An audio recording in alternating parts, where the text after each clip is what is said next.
29واں روزہ ہے اور اللہ نے چاہا تو آج نہیں تو کل چاند کے نظر آنے پر عید کا اعلان ہوگا۔ میرے اور آپ کے لیے فرحت اور اداسی کی ملی جلی کیفیات ہوں گی۔ عید کی خوشی، مسرت اور روزوں کے جانے پر طبیعت میں ایک اداسی کی سی کیفیت۔ ایک طرف یہ مسرت کہ شکر ہے اللہ نے روزے رکھنے کی توفیق نصیب کی، دوسری طرف یہ خدشہ کہ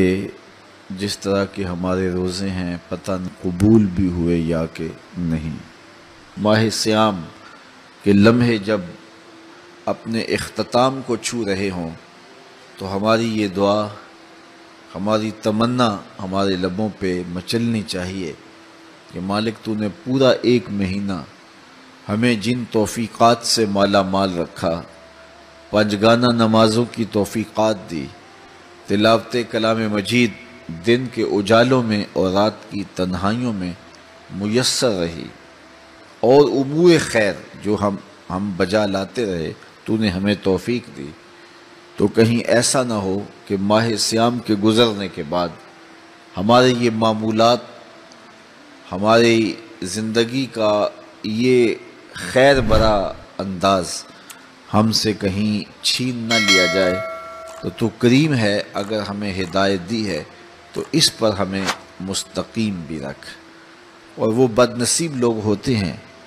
کہ جو سیدھی راہوں پہ چلنے کے بعد پھر ٹیڑھی راہوں کے مسافر بن جاتے ہیں، ہدایت کے بعد پھر ظلمت کے اندھیروں میں گم ہو جاتے ہیں۔ اللہ تعالیٰ جل شانہ نے اس عورت کی مثال قرآن مجید میں بیان کی جس کا مفسرین فرماتے ہیں توازن ذہنی ٹھیک نہیں تھا، اور وہ کیا کرتی تھی، سارا دن سوت کاٹتی رہتی تھی، اور جب شام چرخہ اٹھانے لگتی تو اپنے ہاتھوں سے کاتا ہوا سوت توڑ توڑ کے ریزہ ریزہ کر دیتی۔ تو اللہ تعالیٰ جل شانہ نے اس عورت کی مثال دے کے اپنی مخلوق کو سمجھایا کہ تم بھی اس عورت کی طرح نہ ہو جانا جو اپنے دن بھر کی کمائی کو شام کے وقت اپنے ہاتھوں سے ادھیڑ دیتی ہے اور کاتا ہوا سوت دوبارہ ریزہ ریزہ اور پرزہ پرزہ کر دیتی ہے، تو سارے دن کی محنت اکارت چلی جاتی ہے۔ تو کہیں اے ایمان والو، میرے رسول کے دامن سے وابستگی اختیار کرنے والو، کہیں تم بھی اپنا طرز زندگی یوں نہ بنا لینا کہ سارا دن سوت کاٹو اور شام کو اپنے ہاتھوں سے ریزہ ریزہ کر دو۔ ہمیں ماہ صیام میں اللہ تعالیٰ نے ایک موقع دیا باطن کے تزکیے کا، اور بہرحال بہت ساری کوتاہیوں کے باوجود ہمیں بہت کچھ ماہ صیام میں نصیب ہوتا ہے، تو اگر ہم اس کو بعد میں بھی برقرار رکھ سکیں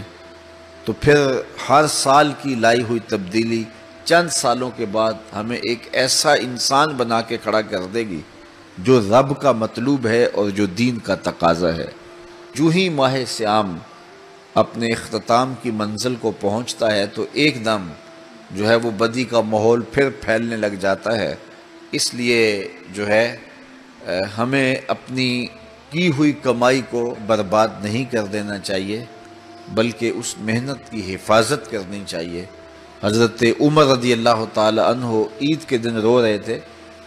تو کسی نے کہا کہ آج تو مسرتوں بڑا دن ہے تو تم رو رہے ہو؟ تو فرمانے لگے کہ مجھے نہیں پتا کہ یہ یوم عید ہے یا یوم وعید ہے۔ تو کہا یہ کیا بات آپ نے کر دی؟ تو فرمانے لگے کہ اگر تو میرے روزے قبول ہو گئے ہیں تو پھر تو یوم عید ہے، اور اگر نہیں ہیں تو پھر عید کے دن منہ پہ مار دیے جاتے ہیں تو پھر یوم وعید ہوتا ہے، اور میں نہیں جانتا کہ میں مقبولین میں سے ہوں یا مطرودین میں سے ہوں، میں قبول کر دیا گیا ہوں یا رد کر دیا گیا ہوں۔ تو اس لیے یہ خدشہ بھی اپنی جگہ پہ، اور یہ توفیق نصیب ہوئی اس کی قبولیت کی امید بھی اپنی جگہ پہ، لیکن جو تیسری چیز ہے وہ بھی یہاں بیان فرمائی کہ بس جو توفیق تمہیں نصیب کر دی گئی، خیر کے امور کی توفیقات سے تمہیں نواز دیا گیا، اب اس کے چھن جانے کا خوف بھی تمہارے ساتھ لگا رہنا چاہیے، اور تم اللہ سے دعا مانگ کر اس خوف کا دفیہ کر سکتے ہو، تاکہ وہ ایک حصار بن جائے دعا تمہارے لیے، اور روک بن جائے تمہارے لیے، اور تمہاری کی ہوئی کمائی کہیں لٹنے نہ پائے۔